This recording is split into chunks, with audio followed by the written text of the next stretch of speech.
CBN 청취자 여러분 안녕하세요. 하나님의 말씀으로 사랑과 행복을 전하는 기도력 방송입니다.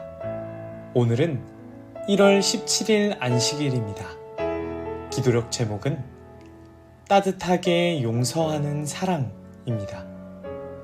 주제 말씀입니다. 나는 의인을 부르러 온 것이 아니요 죄인을 부르러 왔노라 하시니라. 마가복음 2장 17절 말씀입니다. 다 함께 찬미가 115장 그 크신 하나님의 사랑 이 찬양을 들으시고 함께 말씀을 나누도록 하겠습니다. 여기는 말씀의 방송 CBN 코리아입니다.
(1월 17일) 안식일 따뜻하게 용서하는 사랑.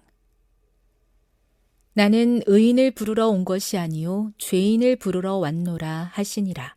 마가복음 2장 17절. 실수를 저지른 누군가의 약점과 잘못을 알아보는 사람은 그를 도와야 할 특별한 책임이 있다.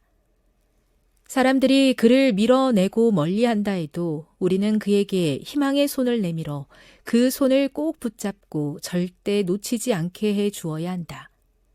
그에게 절대로 낙심하지 마세요 라고 말해 주어야 한다. 그의 잘못에 대해 말해주되 가장 따뜻한 연민의 마음을 보여야 한다. 그렇게 그의 영혼을 사망에서 구원하고 허다한 죄를 덮어줄 수 있다.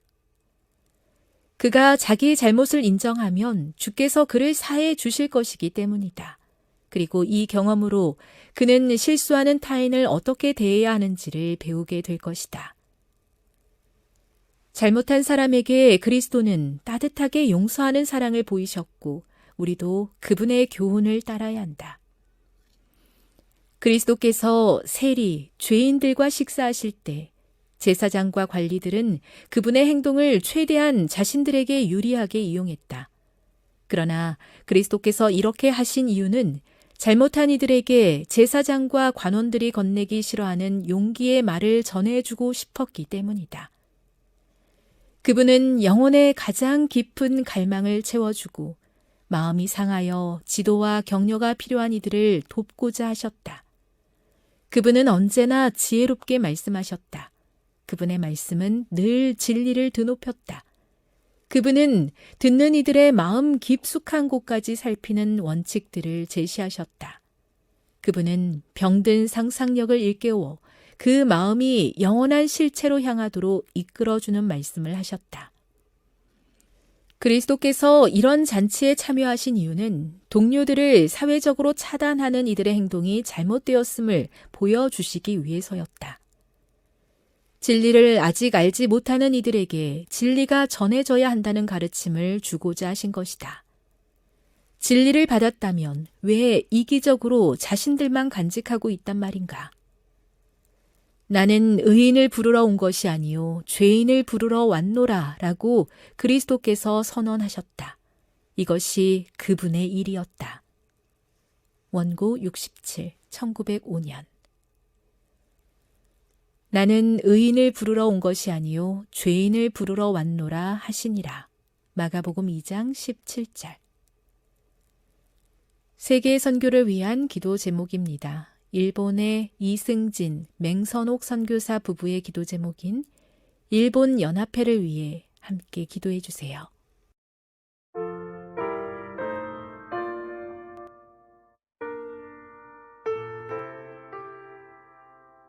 하나님의 말씀 골로새서 3장 13절을 먼저 읽어드리도록 하겠습니다. 누가 누구에게 불만이 있거든 서로 용납하여 피차 용서하되 주께서 너희를 용서하신 것 같이 너희도 그리하고. 이어서 실물교훈의 말씀 읽어보겠습니다. 그리스도께서 당신의 생애를 통해 친히 나타내신 동정과 자비는 또한 그의 은혜를 받은 자들에게서도 나타날 것이다. 우리가 남을 용서했기 때문에 용서함을 받는 것이 아니라 우리가 용서받았기 때문에 용서하는 것이다. 다른 사람에 대한 우리의 태도로서 우리가 과연 그 사랑을 내 것으로 삼은 여부를 증거하게 된다. 그리스도께서 나타내신 동정과 자비는 그의 은혜를 받은 자들에게서도 나타나게 될 것입니다. 그런데 이것이 무엇으로 나타난다고 실물교훈은 이야기하냐면 우리의 태도로 나타나게 된다고 이야기합니다. 우리의 태도가 어떠한지에 따라서 그 사랑을 내 것으로 삼았는지 내 것으로 삼지 못했는지 나타나게 된다는 것입니다. 실물교훈은 다음과 같이 이어서 기록합니다. 하나님의 용서하시는 자비가 바로 우리가 남을 용서하는 척도가 되어야 한다. 여러분, 척도가 무엇입니까? 측정하는 도구라는 것입니다. 예수님께서 여러분의 죄를 용서해 주셨음을 믿으십니까? 그렇다면 여러분, 그게 우리가 남을 용서하는 척도, 자가 되어야 한다는 겁니다. 나침반이 되어야 한다는 겁니다. 컴파스가 되어야 한다는 겁니다. 예수님의 용서를 믿는 것은 태도로 하는 것이죠. 목회데이터 연구소에서 전국에 있는 19세 이상의 개신교인 남녀 1000명을 대상으로 용서에 대한 인식을 조사했습니다. 성인이 된 후 자신에게 잘못한 사람을 용서한 경험이 있는지를 물은 결과 개신교인의 대부분 83%가 용서한 경험이 있다고 이야기했습니다. 이 굉장히 대단한 결과이죠. 그런데 흥미로운 것은 용서의 행태였습니다. 그 83%의 사람 중에 10명 중 4명은 형식적으로 용서하고 넘어갔다고 이야기하는 것입니다. 여러분, 굉장히 놀라운 일입니다. 내 마음은 여전히 누군가를 미워하고 여전히 용서하지 못하지만 용서하는 것이죠. 그리고 1000명이라는 숫자 중 3명 중 1명꼴로 상대방을 용서하고 화해하는 것이 크리스천다운 삶이라 생각하기 때문에 용서했다고 이야기했습니다. 우리에게 용서가 힘든 이유는 하나님의 용서를 나의 용서로 삼지 않았기 때문입니다. 따라서 우리에게 필요한 것은 그리스도께서 나를 용서하셨다는 사실을 느끼는 것입니다. 나를 용서하셨다는 사실을 아는 것 말고 느끼는 것. 우리가 느끼지 않고 그저 크리스천다운 삶을 살아야 하기 때문에, 그래야 하기 때문에 용서한다면 그 신앙은 맹목적인 동의와 다를 바가 없을 것입니다.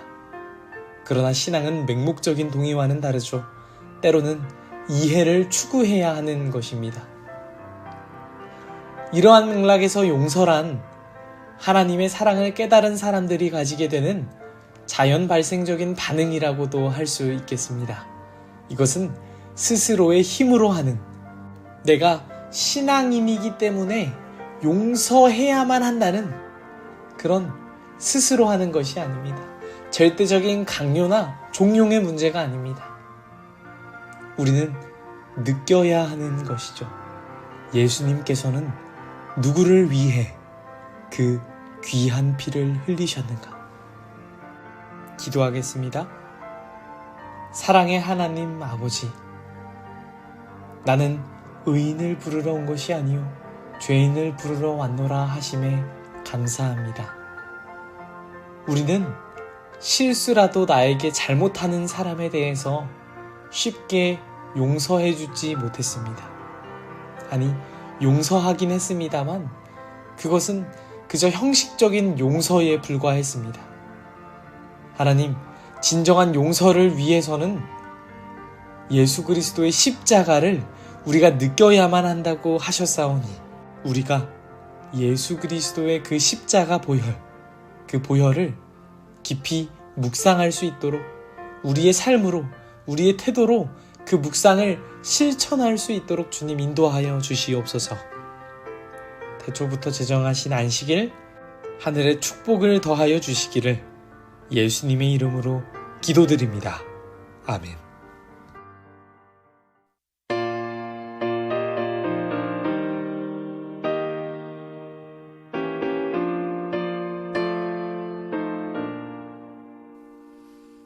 나의 죄를 대신하여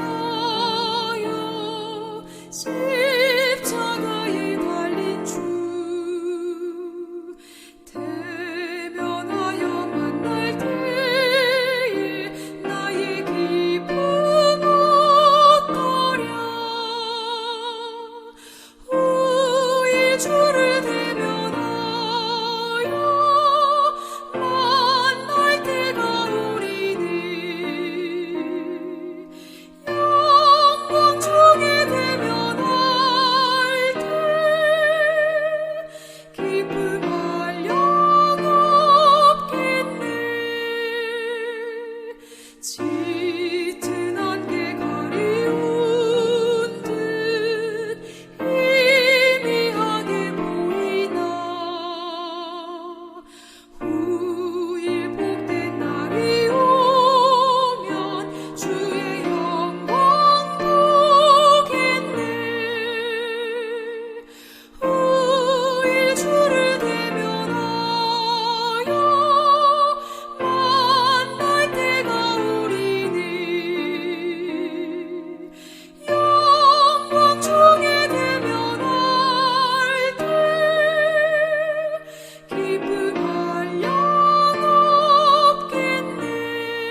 심히 사랑